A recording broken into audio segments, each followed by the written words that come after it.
Hey, Taurus. How you doing? Welcome to your April reading. I'm Madeline. That's Isis.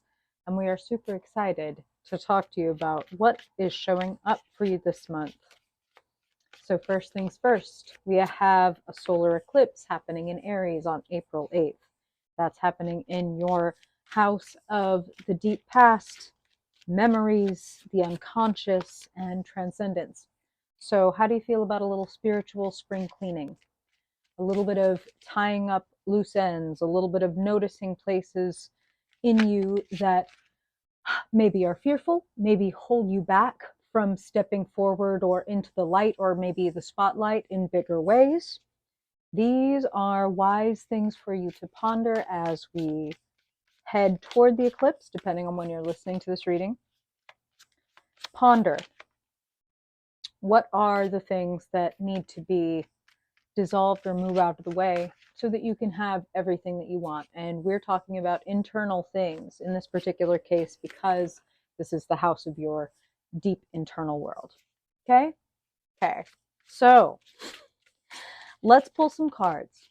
We're going to look at how you're showing up this month, what dynamics are showing up around you, and anything that you need to know to step into the best, brightest, most fulfilling, abundant, secure future possible. And to cap off your reading, as always, we will pull a couple cards from the Star Codes Astro Oracle deck to get a little guidance from Spirit. So let us see, what is the story for Taurus in the month of April, Spirit? What do you want to highlight? What does Taurus most need to know for their highest good this month? For Sun, Moon, Rising, and Dominant folks. Spirit, we want to know what they need to know to have the best month possible. What is showing up in their world, helpful or hindering, Spirit? How can we help them create their most desired future? Perfect. My Taurus people in the month of April, finishing this eclipse window, completion for Taurus. Spirit, let's get into it. Hey, really beautiful. Okay, we'll talk. Really beautiful way to start your reading. Oh my gosh, I was just going to say, I see you bringing things into greater balance, and then I flip over the Justice card just to really confirm that. So, making wise choices, collaborating. Wow, collaboration looks fantastic. Here's that here's that 12th house eclipse that Spirit was talking about, because Spirit always knows what they need to talk about before we even pull the cards. And we are going to get into all of it. I want just one more. That's what it's like to get a reading in real time, okay, Taurus? Thank you for those of you who are patient enough to stick around, because I want a little more insight into your future. I see a beneficial change, but I want to know, Spirit, what is on the other side of this truth, this shift?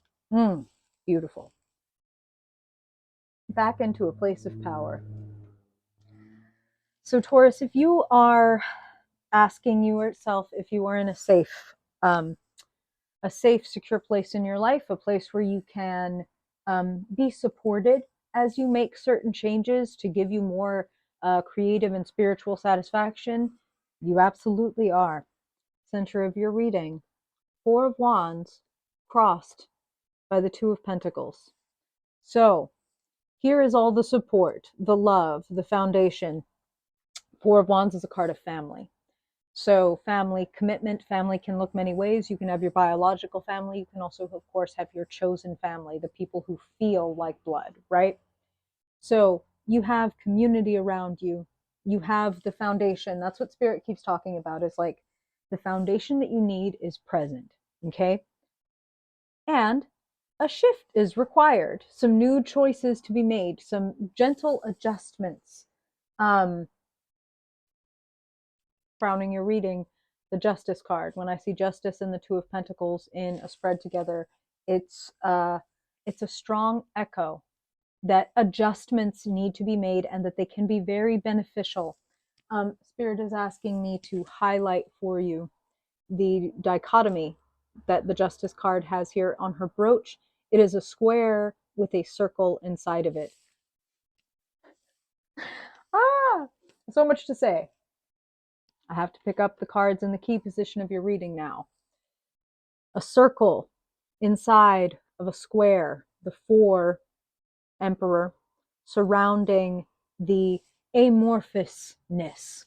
Okay? So there is unity implied by this circle, and the square implies the protections around it. So a balance of logic and love is something that Spirit is saying as you make these decisions, like, hey, I really love you, and we're not going to be able to put as much money into this thing over here. We need to switch it to this if things are going to work better.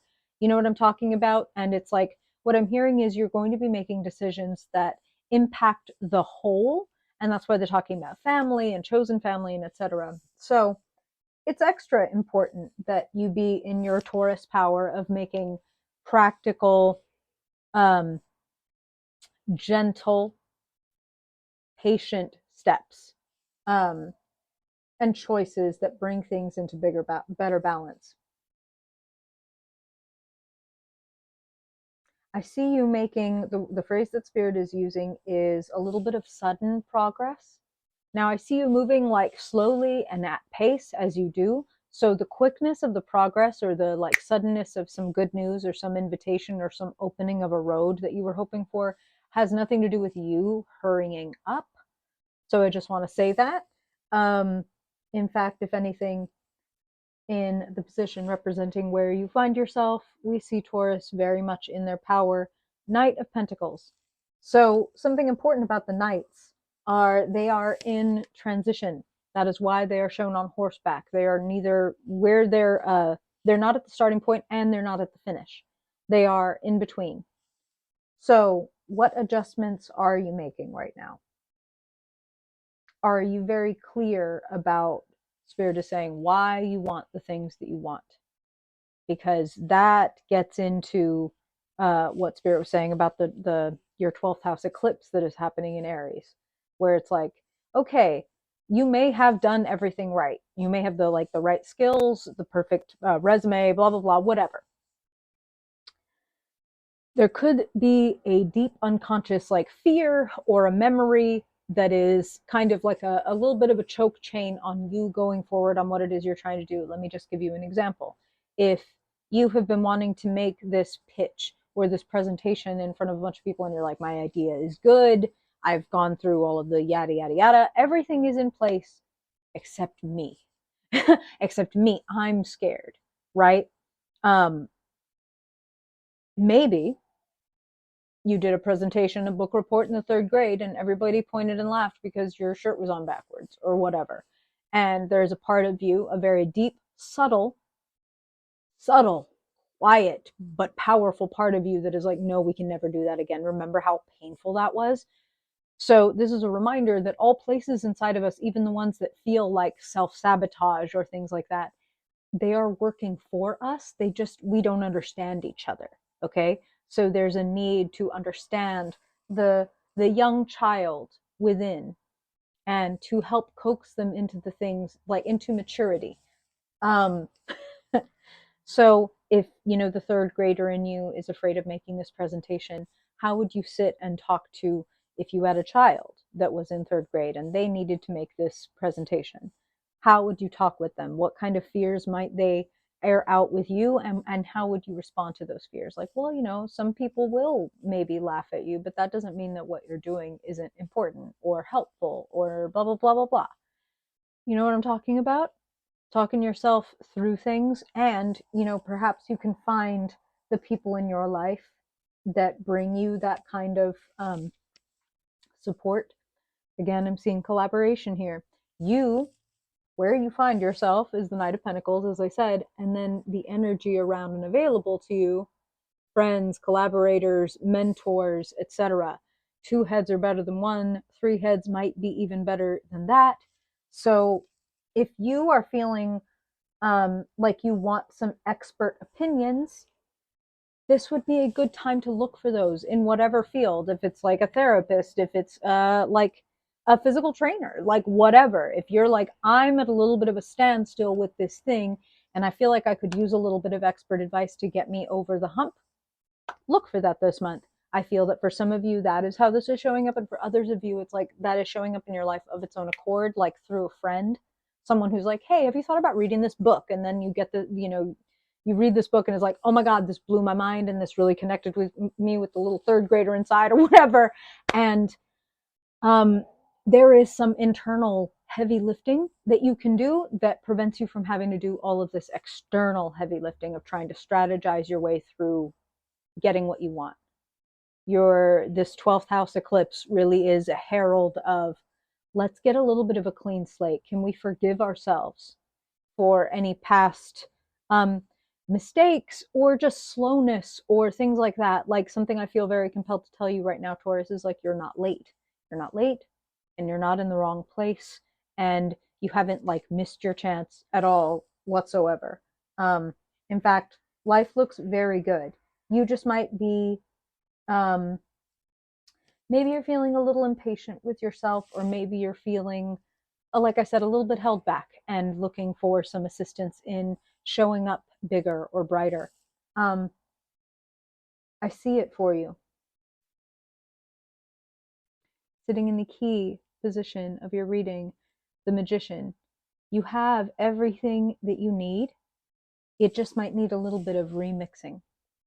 So a little bit of the creativity that you show in the kitchen moved over here to your professional life, or you know what I'm talking about, or the practicality that you show in your professional life, bringing a little bit of that into the way that you run your home, or etc. You know what I'm talking about? Like, look at the qualities that you have and how you can remix them to have a better life, because you have everything that you need. There is nothing that you need to go find, attain, achieve. The things that you need to create the thing that you want are on the table. All of the elements are here. Move them around.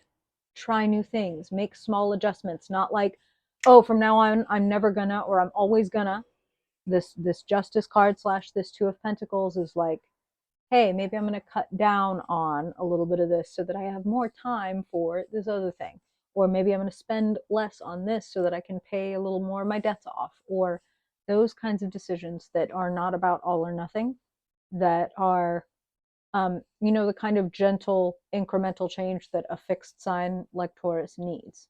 I'm not trying to make you change everything about you. No, far from it. This is actually like addition by subtraction. That's what I'm hearing. There's a little bit of boundary setting and truth telling that needs to be done. I trust a Taurus to be able to do that, and I don't think I need to belabor that point. Here's some guidance from Spirit. When it comes to your unconscious mind, which is what the moon represents, dreams slash nightmares, the messages that seem too weird to be true and yet they follow us around and therefore they're begging for our attention. And what do I mean by that? I mean, we can have dreams that have a similar theme. Like, I'm always running a little late, or I'm always trying to find something, or I'm always looking for this person, or I'm always on a roller coaster, or I'm trying to drive somewhere but I can't, whatever. What kind of patterns are showing up in your life that might be starting from the inside, like that third grader with the book report, where now you kind of quiet yourself when you're in a group of people and people want you to speak, but you feel this, like, you know what I'm talking about? I feel that you need to make a bit of an appointment with your emotions. The Emperor is about organization, rules, discipline, protections. So I feel like you need to put some walls around your self-reflection time.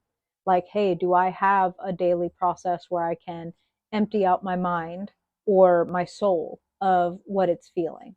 You know what I'm saying? Or do I get up and I ask myself to immediately, like, okay, brush your teeth, get ready for work, go to work, do the thing? Do I ever make time for how am I feeling? How am I doing? This feels like it would be a really excellent month, not just because of the eclipse happening in that 12th house, but based on everything I'm seeing here as well. This would be a really great month to be like, okay, so whether it's morning, evening, midday, whatever works for your schedule, because that's the most important thing. I do need to carve out very purposefully and make some boundaries around reflection and me time. When you carve out that time and you really reflect on like how you're doing and what adjustments, Two of Pentacles, that you want to make and what things you'd like to clip away, addition by subtraction, as Spirit talked about. This is taking up my bandwidth. This is getting in my way. This is holding me back. As you ascertain those things, you're going to recognize those things that need to be removed. And then finally, sitting in your future, Knight of Swords. If right now you're moving like a Knight of Pentacles, slow and steady wins the race. In the future, you can get to where you're going a lot faster. And the goal or the response that you're waiting for, I see it getting handed to you. So worry more about getting clear about what you want. And a reminder that you can do that through getting expert opinions if you need objective or just outside and external assistance with that. And you can find out a whole lot, even all on your own, if you will take the time to allow the deeper parts of you, the subtler parts of you to come forward. When we're doing life and kind of just going through the motions of like, gotta fill my car, gotta get my groceries, gotta go to work, there's no judgment, because hello, we live in a fucking capitalist hellscape. I understand that that's like what all of us have to do. And that is why we must be so fucking ruthless with being like, no, but also I'm not here just to fulfill obligations. I'm here to unfold and blossom as a fucking human being. And to do that, that means that I need time for self-reflection and self-care. And I mean like emotional and energetic self-care. Okay. You can metaphorically and simultaneously energetically do something like clean out your closet, you know, cleaning out your literal and metaphorical closet when you're doing that. Oh, I hold on to certain things that I don't need anymore. I'm ready to let this go. And you can make that into a sacred experience just by saying that that's what it is. As I clean out this closet, I help clean out my mind. So, Spirit, anything that needs to come up and get dusted off and noticed, or folded up gently and donated to someone who could actually use it, because to me it's now trash, that will show up for me, and I will feel my own bandwidth clearing as I clear out this space or whatever. You know what I'm talking about? Okay. So, let's finish up your reading with a little bit more guidance from Spirit from the Star Codes Astro Oracle deck. Spirit, want to know what you would like to leave Taurus with as they go through the month of April. What guidance or message would you like to offer Taurus as they navigate the themes of April? Wow. Well, center card, fourth house, home. Hello. And ascendant, entrance. So, interestingly, the ascendant is the same as your first house, which when you finish this 12th house transit and eclipse, the moon next month will move into your first house. And it'll be, it'll be Taurus season. It'll be all about you. So it's like, hey, why don't we go ahead and clean out the entrance of our home so that we are ready when the sun rises on us? We are ready to leap forward because we are so clear about what the quote unquote prize is, what the next step is, what the next stroke of fulfillment feels like And it's important that you feel it because you're a 5 sense motherfucker, right, Taurus? So it's like get deep into not just a visualization, but like a scent, a tactilization. None of these are words. That's okay. Get into the whole 5 sense deep feeling of what it is that you would like to experience next. And then just allow things to show up in your mind and follow those little nudges and urges. Okay. Let the moon sparkle on the ocean a little bit for you. Okay. We're getting real lyrical. That means it's time to let you go, especially because you're an earth sign. Thank you for being here, Taurus. I greatly appreciate you, and I hope that these messages serve you very well. And if I don't see you in your mid-month reading, then I hope I will see you next month. Happy eclipsing. See you next time. Bye.